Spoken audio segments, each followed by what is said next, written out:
Need a presenter? Your Event Audio has you covered. Closed circuit audio equipment with turnkey operation at your trade show booth, live event, or private event. YourEventAudio.com is the place to go. DJ services, MC talent, and a whole lot more. Check out YourEventAudio.com today. Good day, everybody, on this June 20th, 2025. It is the first day of summertime. I know, because it's hot as Hades here in Atlanta, Georgia, for the Don and Mike Reunion podcast. I'm Mike Morrison, Vice President of Sales for WS Display. As you see there on the screen, coming to us from Guadalajara, Mexico this time is Don Hola. Cedillo. Really? Hola, amigos. Yeah, now he said having to shift his dialect while he's down in that neck of the woods.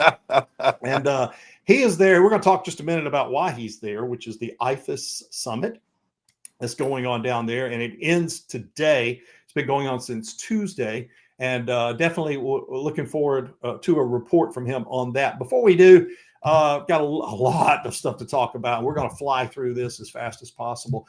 I'd like to thank those people who did reach out to me this week, in last week, actually, about my back.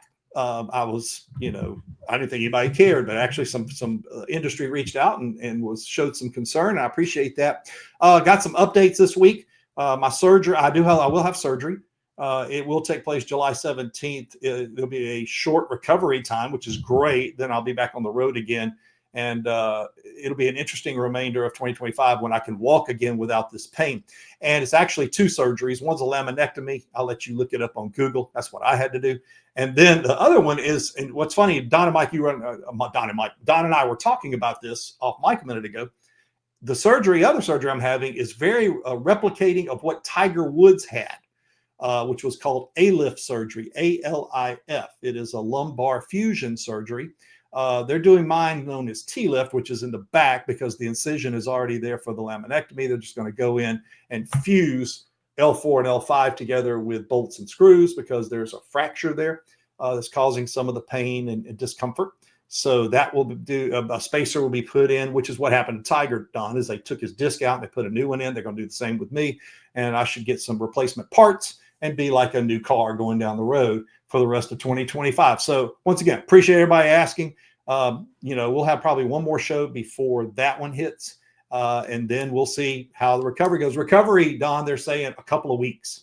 And I'll actually be back in the driver's seat again. I find that hard to believe for an old guy like me, but we'll see what happens, right? Yeah. Now, today you see me in the Brave shirt. We swept the Mets in 3 games. That's awesome. We beat them 17-5 total. So this is celebratory attire for today. Let's shift over to the World Summit for IFES. It is the 2025 summit that's happening in Guadalajara, Mexico. As I said, Don is down there and he is face to face with all of the folks. Tell us a little bit about everything that's going on, how many showed up, what you've been talking about. It looks like it says transforming learnings into a sustainable future. Sustainability, is that at the forefront of your conference? Yes, Mike. Hello to all our viewers, listeners. We're here in Guadalajara in the mountains of Mexico, and we have around 250 people here for the IFES Summit. I think that represents probably at least 30 different countries of trade show professionals around the world. And it's been very excellent content. And, it's great to catch up what's happening all around the world, Mike, and to keep relationships fresh when you need information or, help for people from the U.S. So today's the last day, as you said, and then we hand it over to next year. We're in the Middle East, somewhere I have not been. Dang it. It's not Bahrain. Anyway, it'll come back to me. But that's our closing thing tonight when the handoff is to the Dubai. That's where we're going to be next year. And the theme of this conference, no matter what they wrote, the theme of this conference is tequila. There's been a lot of it flowing around, and they had an after party last night, and the bus left the dinner event we were at with the big band and everything at a historic building, sort of outdoor with a temporary structure built. And lucky thing they decided to, because it was raining pretty good when we got there. But the bus pulled up at the after party on some rooftop around 10 minutes after midnight, and around 80 people got off the bus. There's like 3 or 4 different buses. And I go, nope, not me. Yeah, at some point you reach that plateau of what I used to do and what I need to do. Yeah, And yeah, what I yeah, need to do is go to bed and take a nap before I go to bed and yeah. not partake in tequila override, right? Yeah. Tomorrow's their like tourist thing after the event. It's not part of the event; it's a separate fee, but it's 12-hour journey, start to finish, to the tequila plant. And I've been there 6 years ago, and I don't need to go again. I'll be on my way back to Vegas tomorrow. You're a smart man. I get it. And you're bringing these countries together. There's a lot of networking going on. I do find it interesting, especially when I worked in the European side of the business when I first started, about how they conduct these events internationally. There is a lot of liquor, a lot of networking in that regard. Where here in the United States, maybe it kind of gets toned down because of liability. Everybody's concerned. Somebody goes and goes too much, and then something happens, a fight, a wreck, somebody gets hurt. And then you get into, I'm suing somebody. So it's interesting. The dynamic may not be applicable here, but I do realize that there is a bit of separation between what international entities do for fun and networking and what the United States tends to do in this new litigious society that we seem to live in. Would you agree with that? Yeah, without a doubt, Mark. You hit it directly on the head. It's a different way of doing things, but it's interesting to watch and participate in. We have plenty of people here from China, from Poland, from South America. It's great. And people do talk politics, and yeah, it used to be taboo, but it's so nice to learn what's going on around the world. And naturally, everyone wants to know what's going on with these United States. With Trump and tariffs and all that kind of stuff. We're going to talk about that, as a matter of fact, next. So it's a great report. Appreciate you being there and being that extension of Exhibit City News, because that's one thing you guys do and do well, is that international inclusion into your publication, which is very insightful, especially from us from the outside looking in. Exhibit City News article happened recently digitally. It's online right now at exhibitcitynews.com by Ray Smith, with an organization out of Las Vegas known as the Juice Shop. Now, they're custom build. They build a lot of displays, build stages, things of that nature within the Vegas ecosystem. And they were interviewed by Ray about the tariff impacts. And one of the things that we didn't really see, I didn't see, was the borrowing capital being affected by tariffs and by the geopolitical side of this, not just the cost of goods. So with all of this clumped in and these different angles of how the tariff is impacting, it makes one sit here and think and make a question mark of how much more can be sustained in 2025 to be deemed as a winning or a losing year. Because if we go into some type of recession, not saying we are, but if, I'm hoping the cooler heads come together and we can get these trade deals done so that we can move forward at a set pace. I think that's what everybody's looking for, is a lock, right? They're looking for, this is what it's going to cost you to do business internationally with China, with this country, with that country. So do you have any thoughts on that one? Right. Yeah, that affects borrowing capital. It's a example of how many different places these different factors could cause adjustments to the competition out there in the industry, like you mentioned, the mergers and acquisitions and such. But I'm hoping that if we have, I don't like the recession word, a mild downturn sounds like something better. But we're constantly watching on the horizon to see what's coming. And like you said, I'm not God either, so I just don't know what's going to happen. Yeah, we don't. And but it's kind of, it puts me in the position where we were. If you remember this show back in 2020, around March, April, May, when we're sitting there going, I wonder how long this is going to play out. Maybe this will just play out for just a couple of months and we'll have as you say, a slight downturn. And then we'll come back up and then we'll just, go into the home stretch and everything will be great when that disease hit. And gosh knows that didn't happen. And so now I think what's interesting is I think it's imperative for the administration to make this go away sooner than later. There's a lot of stuff on the table right now that's causing imbalance.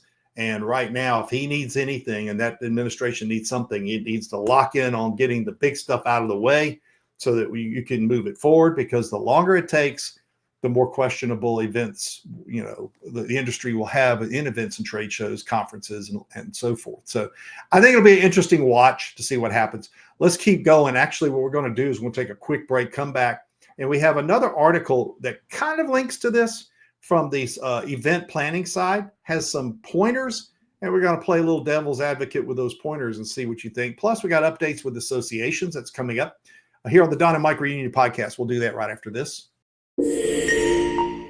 My name is Donald Savela, and I'm publisher, founder of Exhibit City News. Project 30 is the culmination of 3 decades of trade show and event history across North America and even internationally to a degree.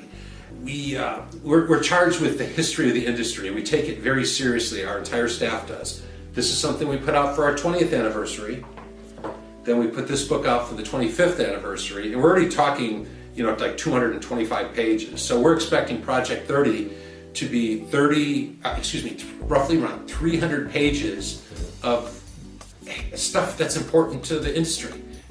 Well, what it means for the industry is the important thing. And, we're the keeper of the history of the industry. It's like one big, small town, and these are all the population from coast to coast and beyond. And no one else has recorded the history of the growth of the venues, from no venue to gigantic venues, from a labor force specialized in handling an exhibit program.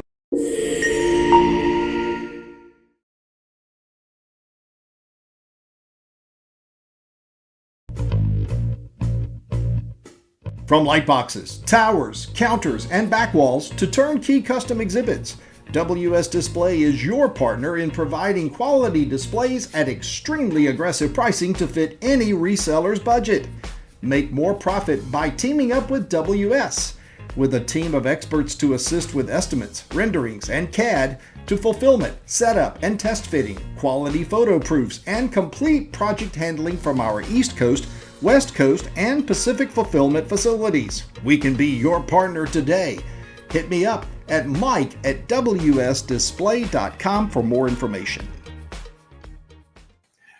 Hey, welcome back to the Don and Mike Reunion podcast. Let's talk about another third-party article that I came across that talks about the global shift, if you will, and how to stay ahead in this regarding the tariffs and the impact of the trade wars. Now, here's what the article focused on. It pretty much focused on individuals who participate and plan their participation in trade shows and conferences. There were 3 points that were made, and I'm going to play the game, quote unquote. The problem with that is, okay, and then Don will come in with his ideas as well. So point A was plan earlier, okay? The article says more than ever before for your event, you need to plan earlier. Now, the problem is no one pulls the trigger now until 3 to 4 weeks out from the actual event.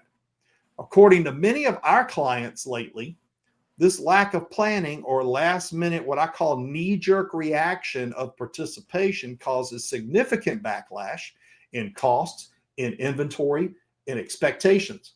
And most likely mistakes are going to occur across the board, all the way across the board. Now, that's been my experience from supply side. Can you add anything to that as to what it's going to take to get people off of the snide, for lack of a better, that's an old term, and start planning earlier? Yeah, Mike, this has been a problem. I'm sure you would agree, since we've been in the industry for all these decades. It's the same problem, just different twists to it. But yeah, it's not good. Mistakes are costly, and it can affect your relationship with the customer, because you're you're forced into a position you'd rather not be in. And, not all the time can you do surcharges on stuff like that. And it risks other jobs in your pipeline because, you got to squeeze things in that you weren't sure if we're going to be, activated or not. So, but rather have that work than not have it naturally. So hopefully that starts tilting back in the other direction with a little further lead time than 3 or 4 weeks. I mean, that's what it's averaging. I've got one general contractor in Florida that he's put a set of our displays into his offerings because they hit a price point. It's a complete package and can be pulled in a 3 to 4 week period if art is ready to go at that point. If it's not, then they're telling that client, you can't participate. You just can't. There's not enough time. And because they're not going to risk any issues. I had another one. This B one came to light this week as well. The B second point was the article says that individuals should consider U.S.-based fabrication for their displays, exhibits, and properties. Well, the problem is, again, labor on the U.S. manufacturing front is ridiculously high, even when compared to the tariff impacts. Okay, let's say China, and you put the tariff on. Product is still less expensive coming over, even with that impact. The cost of goods are also significantly higher, even with the impact tariffs are specifically centered in Asia. I had this situation occur, Don, where, everybody knows about our Pacific Coast facility where product comes in, we finish it, and then we bring it across at a rate that's very, very competitive. So a client goes on the website, he looks and says, oh, okay, that's how much this costs that I need. It's a package. It's coming out of our Pacific Coast facility. It's going to go all the way across the United States to the most southernmost portion of the United States, Miami. Okay. And we also could have put that same product out of Pennsylvania. I think each frame, it was like 7 foot tall, 3 foot wide. Each frame was basically $90 more coming out of Pennsylvania versus, our Pacific Coast facility. Here's the thing. You still had to pay freight going all the way across. And the freight would have been less, and we didn't catch it. I told my staff, I said, in the future, when we have that, that's an advantage for the client. He had a fast turn time. He needed it quickly. He wanted a competitive price. And if he would have looked at apples to apples, the cost, even though it was higher in the U.S.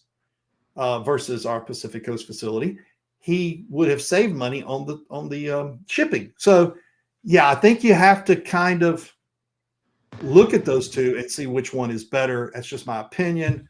But the U.S. cost of labor is exceedingly disgruntling right now, and then by the time you put the tariffs in to bring it in, it's very high and very costly. Yeah, not only is it high, it's always been high, compared to the rest of the world. But, everyone working in the United States wants what? More. They want more. Some people just need more. Economy, cost of everything's going up, but it's only going to get worse. It's not going to get better. Finally, the third one. The third point was to focus on modular, reusable booth design. And as you guessed it, the problem with this one is the client always wants a new look. Every time, period. They've grown accustomed to that, and we've been preaching that for too long. Go rent something, what you need, excuse me, and you redesign it, and you make it look different so it doesn't look the same on your next event. So now you've got people going, I don't want that same look at my next event. I just had that. So change it up. So that's the way to do things for the past decade, is a new look, or even longer than that. And I think that's going to be a problem in trying to utilize a modular, reusable booth design, in my opinion. Yeah, basically, you can look at it like that, but it comes down to the creativity and what you can come up with. But everything has a price; nothing's for free. So, can you imagine if the system was different and someone would buy a display and use it for 5-10 years, the same thing, where you can walk down an aisle at a show and recognize a company without a sign just because the exhibits look. Yeah. So it's a good thing they want a fresh look every year. We just need them to pay for it. Yeah, there's the other side. They didn't talk about that in the article, but I thought that was interesting. Maybe we get some feedback from our viewers and listeners about that, if they agree or disagree. But those are my points from the supply side. We're going to wrap things up with this.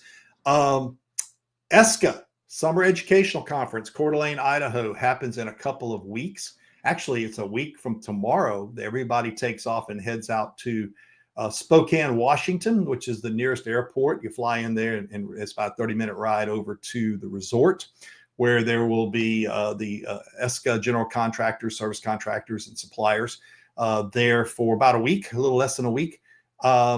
And also, they made an announcement today I thought was interesting. You and I were talking off mic about, and that's the Miami Beach Convention Center, which is a great little convention center there in the heart of Miami Beach, is now requiring all of their workers to register through the ESCA badge program.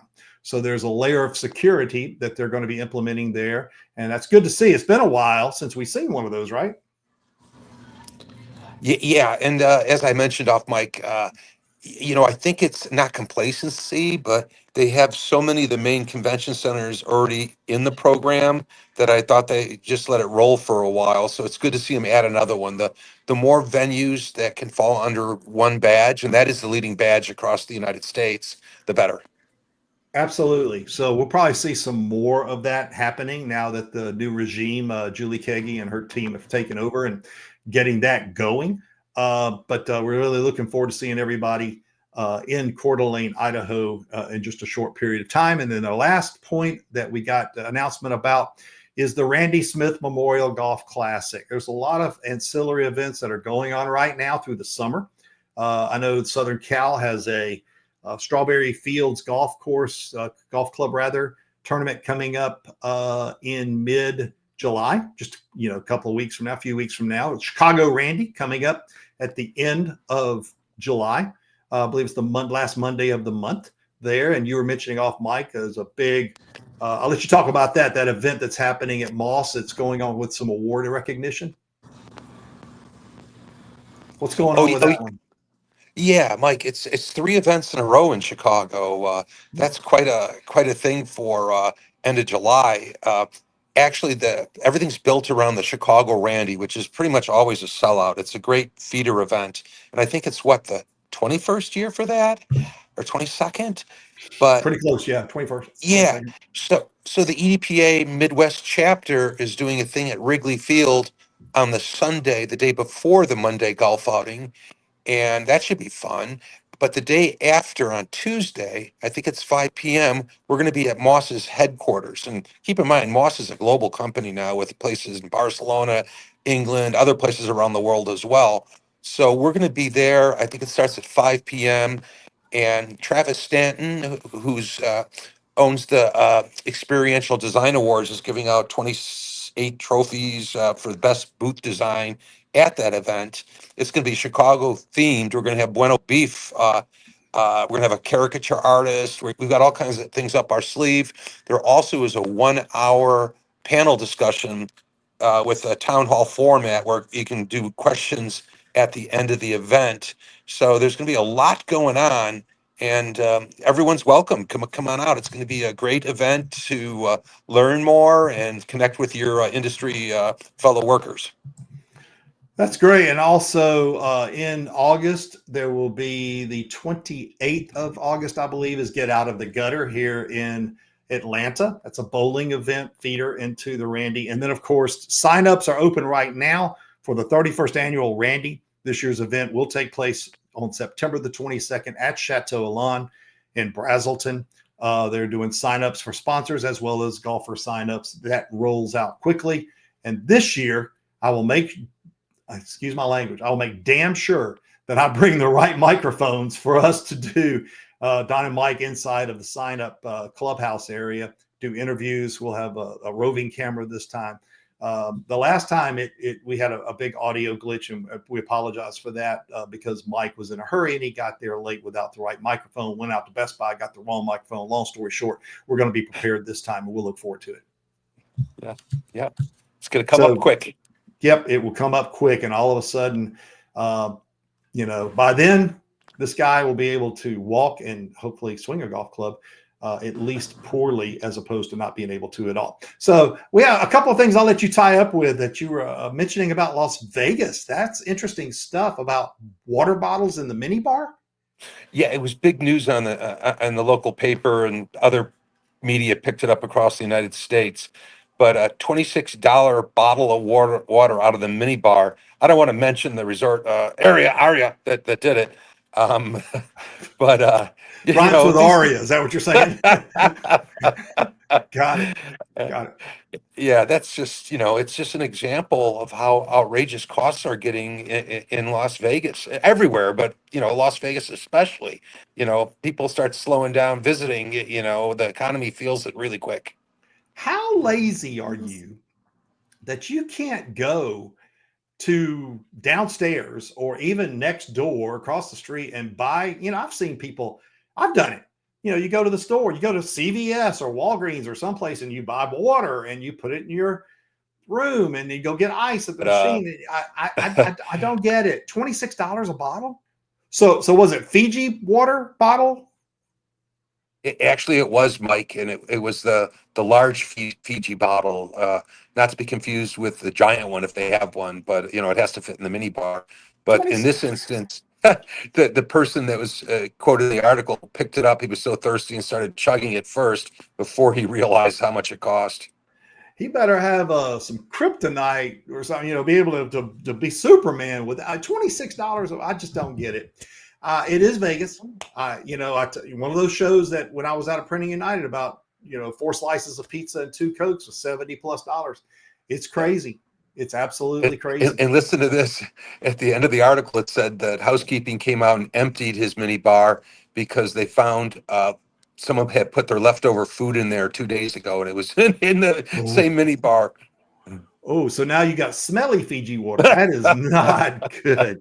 Not good at all. Okay, well, we appreciate you spending some time with us. I hope you have safe travels back to Las Vegas tomorrow. And thanks for the report from IFES. We'll be back from Coeur d'Alene, Idaho for our next show and talk a little bit about the ESCA Summer Educational Conference. And until then, I hope you have a great rest of your week.